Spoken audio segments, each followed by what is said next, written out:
Bonjour à tous, bienvenue sur Psychobrio. Donc, dans la vidéo précédente de cette série, on a répondu à la question qu'est-ce que le gaslighting? On a aussi vu 6 techniques qui sont couramment utilisées pour gaslighter les gens. Dans cette vidéo, nous allons repérer 2 techniques supplémentaires, ainsi que quelques indications que quelqu'un vous gaslight. Enfin, nous répondrons à la question comment se protéger du gaslighting.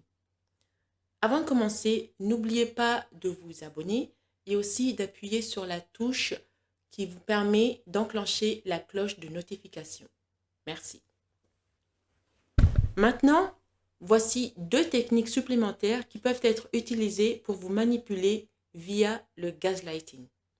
Technique numéro 1, c'est utiliser des mots compatissants pour vous blesser. Parfois, lorsqu'elle est dénoncée ou interrogée, une personne qui vous gaslight utilisera des mots gentils et affectueux pour essayer de minimiser la situation.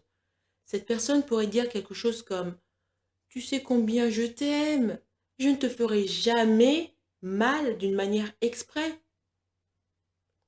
Ces mots peuvent être ce que vous voulez entendre, mais ils sont inauthentiques, hypocrites, surtout si le même comportement est répété.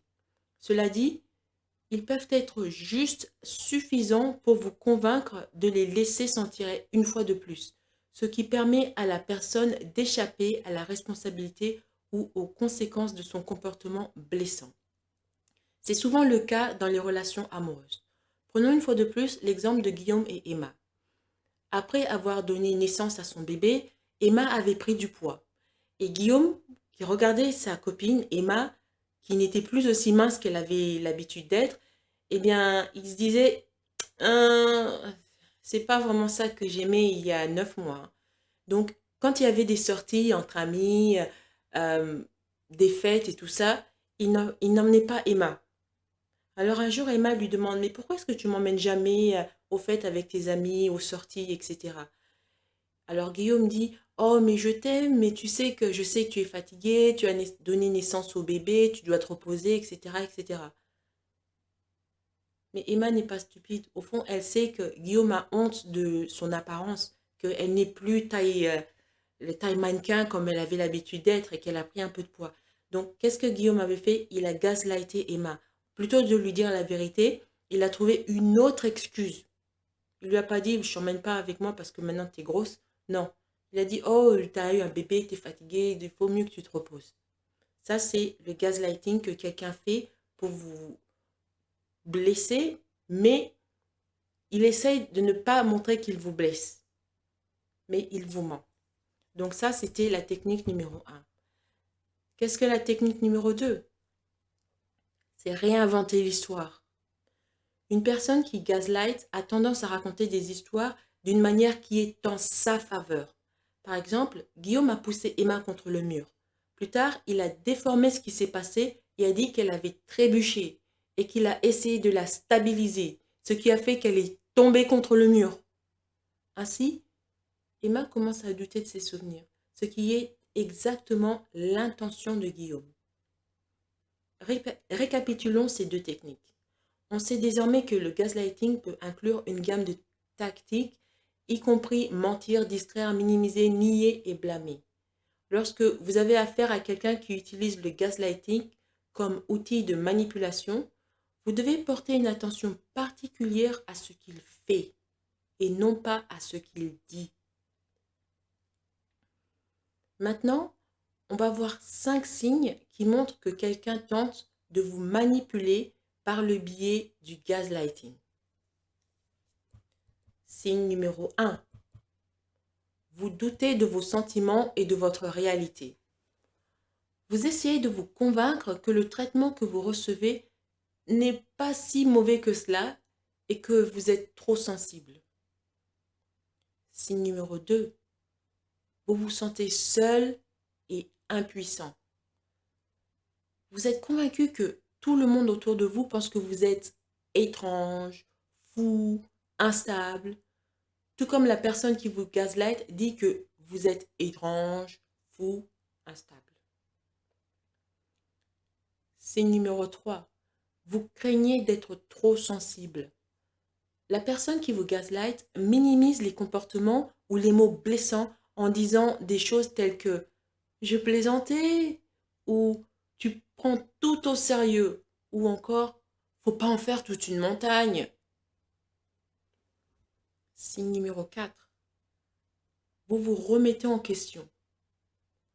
Vous vous demandez souvent si vous vous souvenez avec précision des détails des événements passés.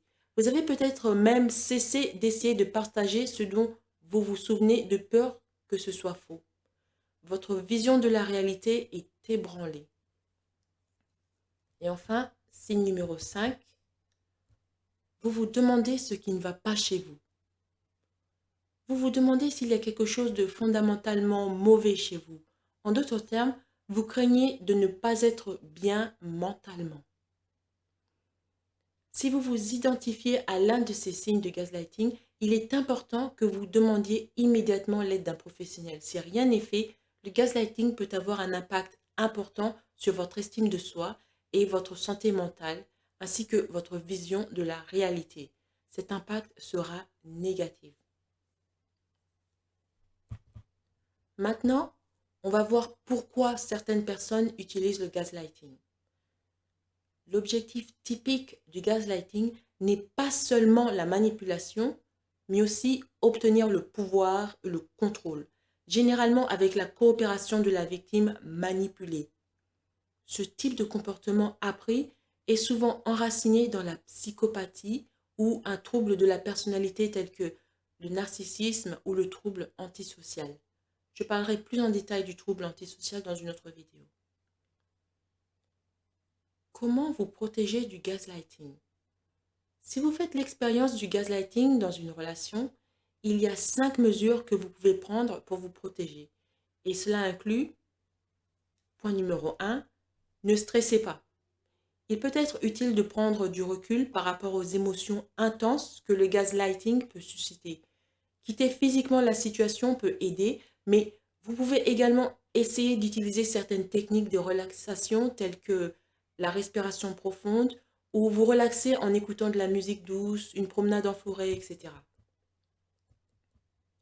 Point numéro 2, gardez des preuves. Parce que le gaslighting peut dénaturer votre réalité et faire que vous vous remettez en question. Travaillez à préserver les preuves de vos expériences. Tenez un journal, enregistrez des conversations textuelles ou conservez des emails afin de pouvoir les consulter plus tard ou vous rappeler que vous ne devriez pas douter ou vous remettre en question. Par exemple, au travail, Pierre s'était entendu dire que qu'il y avait un meeting de boulot à 10 heures. C'était un meeting très très très important. Le PDG de la compagnie sera là. Et c'est à 10 heures et il faut qu'il soit là. C'est ce que son superviseur lui avait dit. Mais Pierre sait que son superviseur n'est pas totalement honnête et il veut se débarrasser de lui. À la place, ce qu'il veut, c'est il veut mettre son frère ou son cousin à la place du poste de Pierre. Donc, le superviseur veut faire en sorte que Pierre soit renvoyé. Et Pierre sait ça. Donc, ce qu'il a fait, c'est il a demandé à d'autres collègues à quelle heure est le meeting. Et les autres collègues lui ont dit, le meeting est à 8 heures. Alors Pierre, ce qu'il a fait, c'est il a envoyé un email au superviseur et lui a dit, oh, monsieur le superviseur, je veux juste être sûr que le meeting est bien à 10 heures comme vous me l'avez déjà dit auparavant. Et le superviseur lui envoie un email de retour disant, oui, exactement, ça va être cette date et ce sera à 10 heures, vous devez être là. Ok. Et la date venue, Pierre s'est montré à quelle heure? À 8 heures. Le superviseur l'a regardé. Il était devenu tout rouge.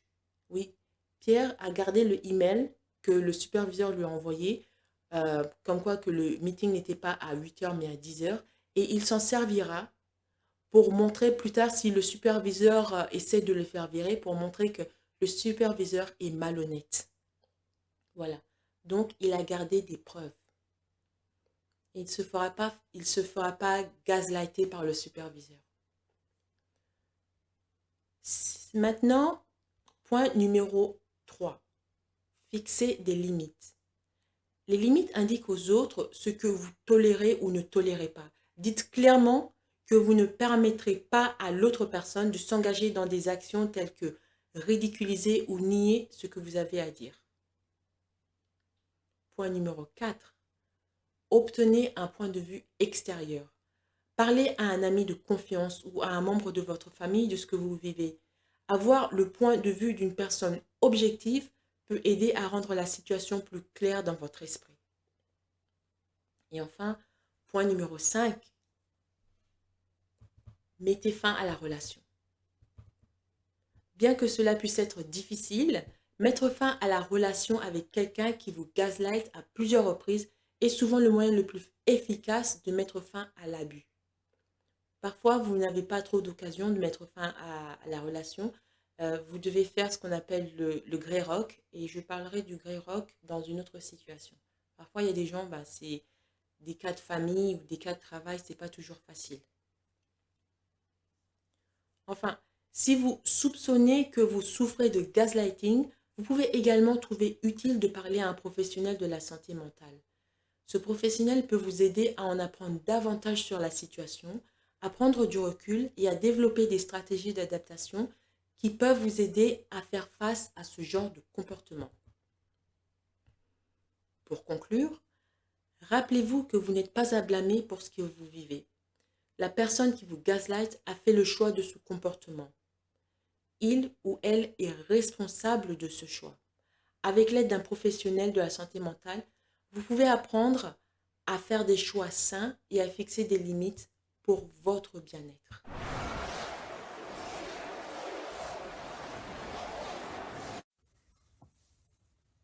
Merci d'avoir écouté cette vidéo. Avant de partir, n'oubliez pas de vous abonner et de partager cette vidéo en ligne. Il y a sûrement quelqu'un que vous connaissez qui a besoin d'en savoir plus sur ce qu'il en est réellement des narcissiques et des problèmes de santé mentale. Si vous aussi, vous voulez me demander de développer un sujet sur les relations psychologiques qui vous intéressent, vous pouvez me contacter par le moyen de mon compte Buy Me a Coffee. Le lien est en bas. Merci et à bientôt.